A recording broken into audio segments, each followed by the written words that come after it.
review buku Tentang Kamu by Terry Lee.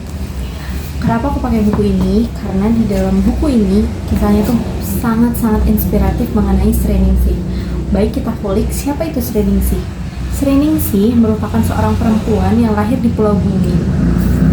Pulau Bungin itu pulau yang sangat kecil dengan kepadatan penduduk yang cukup tinggi, di mana diilustrasikan bahwa saking padatnya penduduk di sana, banyak sekali binatang ternak seperti kambing yang memakan sampah.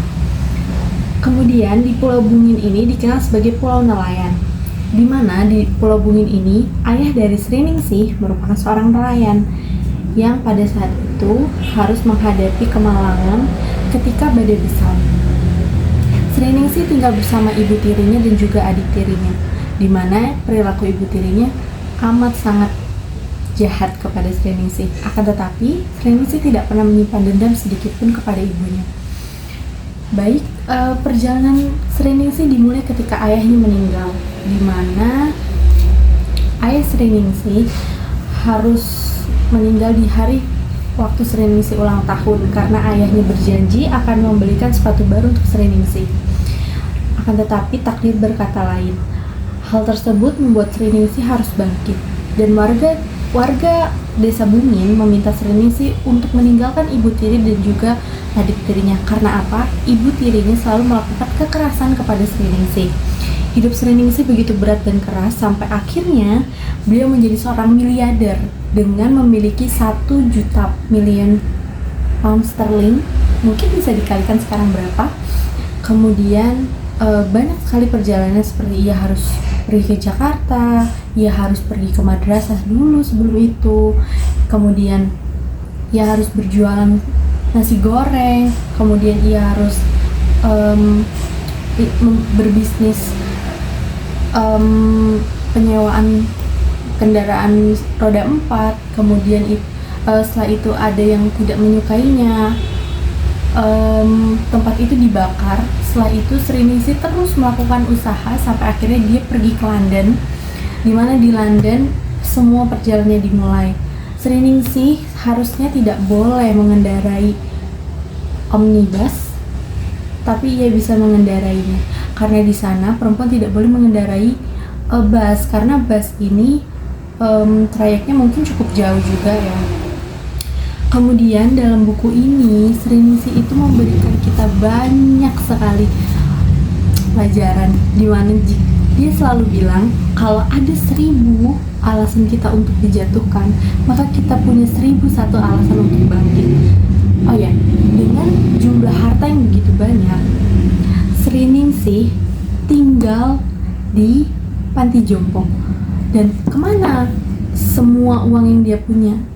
Dia menaruhnya di bank yang seperti safe bank, di mana di akhir kematiannya, di akhir hidupnya, ada seseorang bernama Zaman Zulkarnain. Dia seorang pengacara. Dia mengulik kisah hidup Sri Ningsih, di mana Sri Ningsih ini memiliki suami dan juga kerabat. Sri Ningsih ditinggal oleh suaminya, Hakan, karena sakit pada saat itu, dan kemudian Sri Ningsih ya hidup sebatang kara. Kemudian ada dengan banyaknya harta itu, Sri Ningsih telah membaginya ternyata melalui potongan-potongan surat yang telah disampaikan kepada si penerimanya. Kemudian dari banyaknya harta tersebut, kemanakankah harta 1 miliar dolar pound sterling itu? Ternyata ada peraturan di mana hukum waris. Di dalam buku ini menjelaskan bahwasannya jika seseorang tidak memiliki suami atau suaminya sudah meninggal dan tidak memiliki anak, maka ada 2 kemungkinan. Yang pertama, mungkin saja hartanya akan menjadi bona vacantia atau harta tak bertuan dan akan menjadi aset negara, atau bisa juga menjadi aset yang menguntungkan bagi pengacaranya, yakni untuk kepentingan pribadi dan juga golongan. Tetapi hal tersebut bisa menjadi harta yang jelas arahnya apabila ada surat wasiat.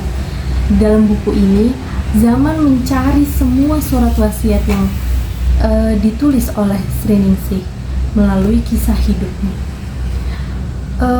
Dari cerita ini menjelaskan bahwasannya banyak sekali kesabaran atau usaha untuk meraih sesuatu yang mungkin saja bukan hal yang mudah jika harus dilewati. Tetapi Sri Ningsih itu adalah gadis yang sangat hebat. Walaupun ia dicap sebagai gadis terkutuk oleh ibunya, tapi ia membuktikan bahwa dengan kalimat gadis terkutuk membuatnya menjadi orang terhebat pada saat itu. Dengan segala jenis usaha yang dia lakukan, dengan semua aset yang dia punya, tetapi kerendahan hatinya membuat ia akan terus bersinar dimanapun. Baik, segitu dari saya. Wassalamualaikum warahmatullahi wabarakatuh.